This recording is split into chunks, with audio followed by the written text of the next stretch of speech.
Lamb loin, or the saddle, is where the lamb chop comes from. It's an incredible cut of meat that's extremely versatile. And today, we're going to make 4 dishes out of it. Just to demonstrate, this is what you would normally get from the supermarket. That's called lamb chop. This is the T-bone equivalent of lamb. Here, you have the fillet, the tenderloin, which is extremely tender, but not the most flavorful. And here, you have the sirloin equivalent, with a nice fat coating. And you almost always get this overhanging piece of meat, which for me, when roasted and the fat is fully rendered, is also extremely tasty. What we need to do first is we're gonna take this apart. So, very simple.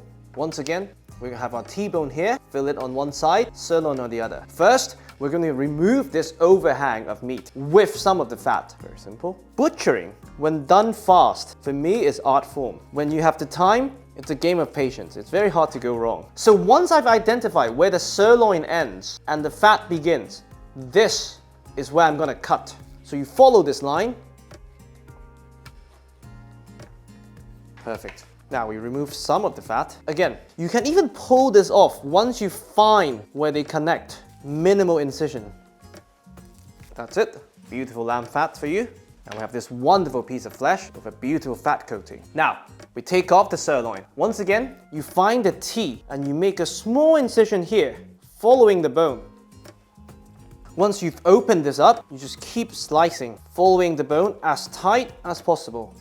Once you reach the end, you might get a lumpy bone here, which we can just chop it off at the end. So, once you've pried this open, just keep slicing.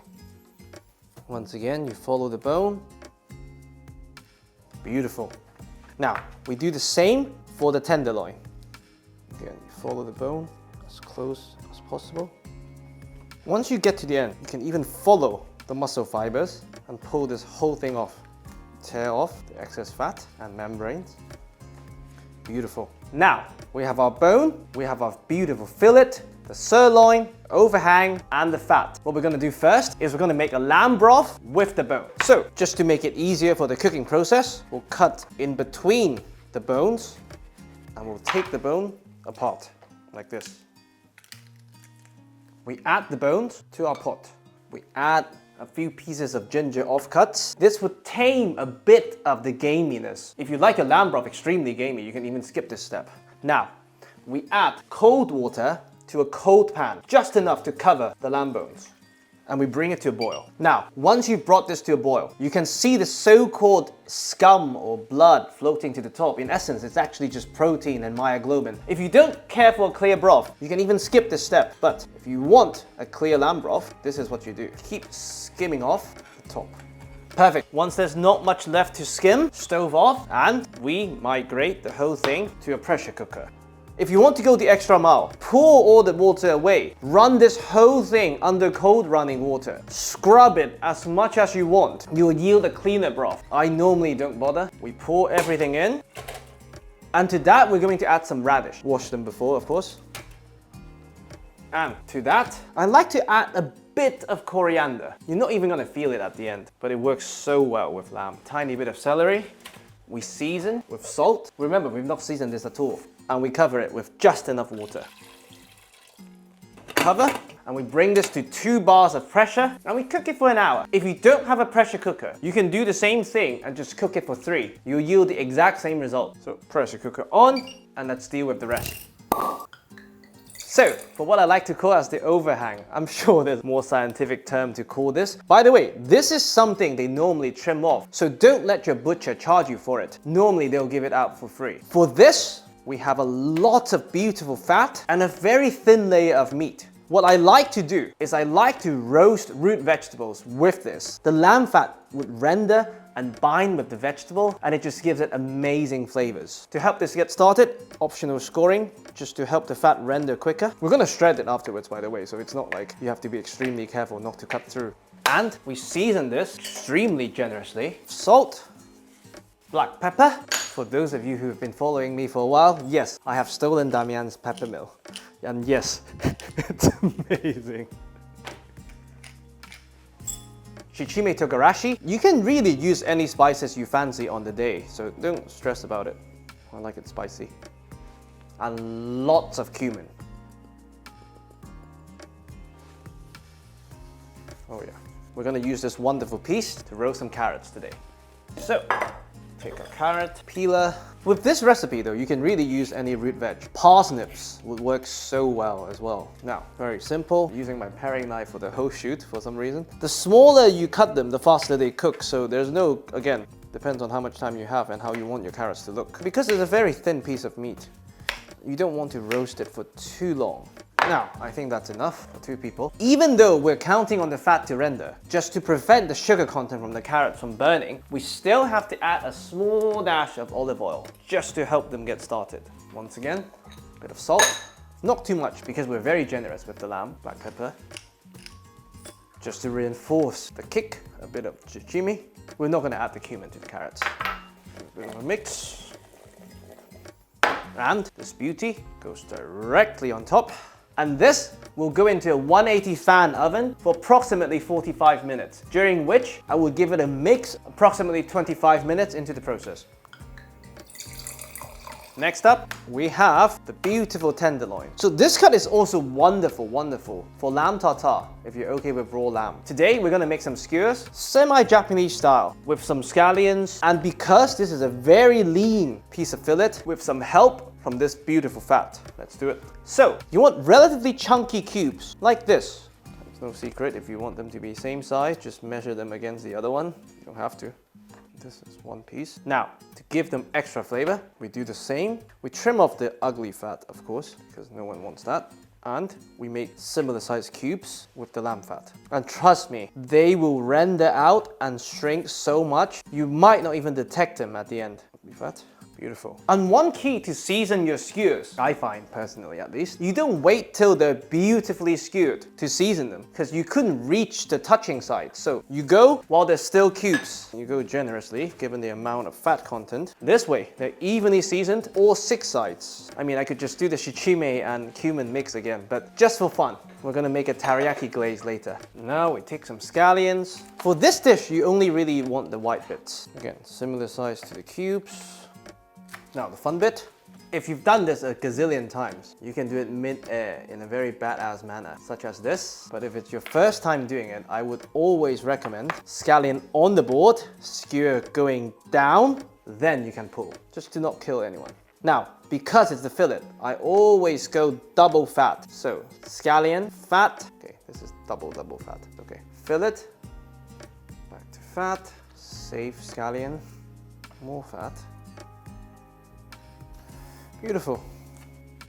These bad boys will go into the oven for 30 minutes on the same shelf as the carrots, during which we'll flip them once and baste them with the rendered fat. You might have noticed that I did not use a wire rack to elevate it, because I want them to fry in their own fat, and of course the offcuts, for the illusion of more flavors, why not? Into the oven they go.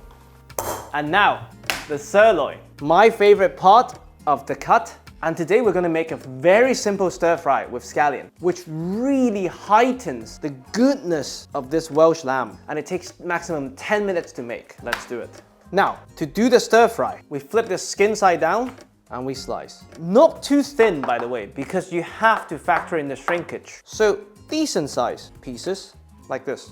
This is actually my girlfriend's favorite dish, according to her, a few nights ago. I'm sure when we edit this video, I'll ask her again in case she changed her mind. But it's so simple. And the scallion really allow the lamb to shine. Another side note, if you're not comfortable with your knife, put this in a freezer for a tiny bit so the flesh would firm up. Then you can slice it. It'll be way less wobbly that way. If the lamb chop you bought has a huge fat cap, you could trim the fat off a tiny bit before you slice. But this part of the lamb is rarely chewy anyway, so even with the fat cap, I wouldn't worry too much. Beautiful. There you have it. This is lamb carpaccio for 2. No, I'm joking. So for the seasoning, there are a few ways to do this. Personally, I like to just do it with salt and nothing else. If you don't like the gaminess of lamb, grate a tiny bit of ginger. That would tame the gaminess from the lamb, especially from the unsaturated fat. If you want the dish to have a sauce and further tenderize your lamb, you can do the proper Chinese style. Salt, soy sauce, oyster sauce, whatever you feel like, and cornstarch. You mix it vigorously. This would thicken the sauce and the cornstarch would act to tenderize the meat. My only problem is it tames the lamb so much that sometimes you go to a Chinese restaurant that's not your first choice. You get a stir fry. You would struggle to distinguish between pork, lamb or beef. So if you're adding the cornstarch, just don't go overboard. Now, we're doing it my way, Marsha's favorite way. Salt. Into the bowl they go. Just mix. If you have time, leave this in the fridge for 6 hours, or better, overnight. That would tenderize the meat correctly by breaking down the protein fiber strands into smaller amino acid strands. But to be honest, this cut is so tender anyways that you don't really need to do that. So, it's done. Now, let's slice some scallion. So, for me, the perfect ratio for this dish is 1.5 to 1. You want a lot of scallion whites. The way I like to slice it is you do it at a bias and you keep rolling it. You want them chunky enough, factoring in the shrinkage, because they provide contrasting texture for the dish. And that's ready for stir frying when everything else is ready. Now, our soup is ready and it has been depressurized. We're gonna make a very simple garnish to take it to the next level. First, we have some coriander here, which we already added to the soup. We're going to slice very thinly some coriander stalks into tiny cubes. Brilliant.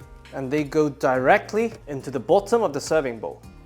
By the way, if you don't like coriander, you should definitely skip this step. This is how much I would add for one portion, by the way, yeah? Just to be clear. Now, to this beautiful bowl, we add a bit of vinegar. This is dark vinegar, but any vinegar would do. And we add an equal amount of light soy sauce. The lightest soy sauce you have. Give it a bit of a mix. And you can prepare this about half an hour ahead so that the coriander could soak up a bit of the flavor from the soy sauce and from the vinegar. So, oh, beautiful. Straight into our bowl, we have our beautiful lamb soup, which, of course, we'll garnish with even more coriander in the middle. Beautiful. Next up, we have our wonderfully roasted carrots with this beautiful, beautiful fat cap on top. Oh my god, wow. A very generous portion. Beautifully roasted. And we get 2 portions out of this easily. Wonderful. And to that, simply slice this beauty. So beautiful. And this is cumin lamb with lamb fat glazed carrots.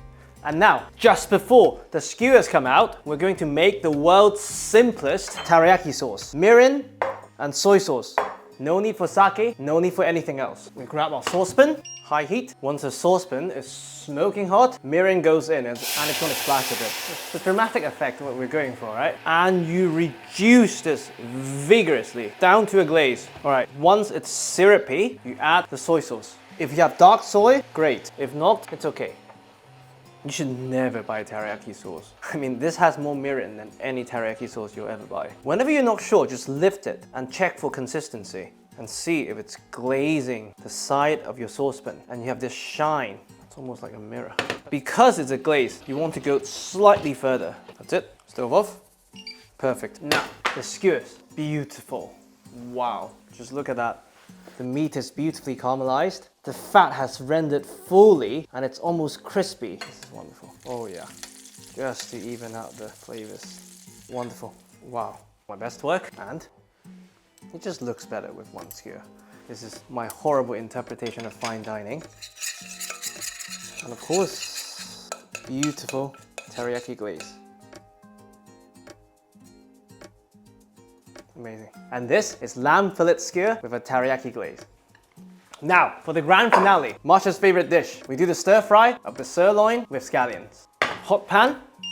Another reason why I prefer the minimal marinade is that you can really sear it without worrying that it's gonna burn the soy sauce, the sugar, the cornstarch, whatever you're adding to the marinade. Vegetable oil in, or any high smoke point oil. Be generous with the oil because we're gonna skim them off anyway. Once the oil is shimmering, we add the lamb in one layer. You add one just to test the water. Once you hear this sound, then you go. Imagine you're doing a minute steak. That's what you want to achieve. You really want them to brown because that's what gives you the Maillard reaction. Protein reacting to high heat, making meat taste meaty. Otherwise, you might as well just boil them. If they don't fit, do them in batches. And we're not looking for medium rare or anything like that here. This is a very tender cut that no matter what you do, they will remain tender. What we want is to maximize the caramelization of the meat to get that meaty goodness. Now, nope, we want them really brown. I'm pressing in order to make sure even browning, to maximize the surface area that is in contact with the hot oil, with the hot pan. Now we turn, beautiful. Now, take out our lamb to rest. And we skim off some of this fat. Not all of it, of course. Now, just enough fat to coat the pan. Scallion, they go in. What's going to happen now? First, the water content of the scallion would be released because of the heat, and whatever does not evaporate would mop up all the fond, all the tasty good bits that's left from the browning of the lamb, and that's flavor. Perfect. And you can smell the scallion is releasing a lot of wonderful flavors. We just want to cook them until they're slightly wilted. Beautiful.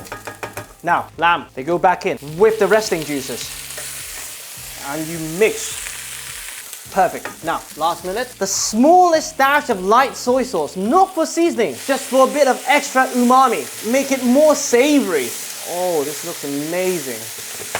And very last minute, the world's smallest dash of vinegar. You should not be able to detect the vinegar, but this is just to add balance to the dish, to balance the lamb fat. And that's it. We can plate. As you can see, I'm using the same plate I used earlier because the residual heat would warm the plate. You do not want lamb fat to solidify. That's the worst thing you could ever do when you're cooking lamb. Oh, beautiful. Oh my God. Wow. And we have stir-fried lamb with scallion. So, just an hour ago, we had lamb loin. Now, we have 4 of my favorite dishes: cumin lamb with carrots, lamb tenderloin teriyaki, Marsha's favorite, lamb sirloin stir-fried with scallion, and lamb bone broth. It truly is a wonderful, wonderful cut of meat, and I really hope you enjoy. Cheers. My shirt, on the other hand, my God, look at this!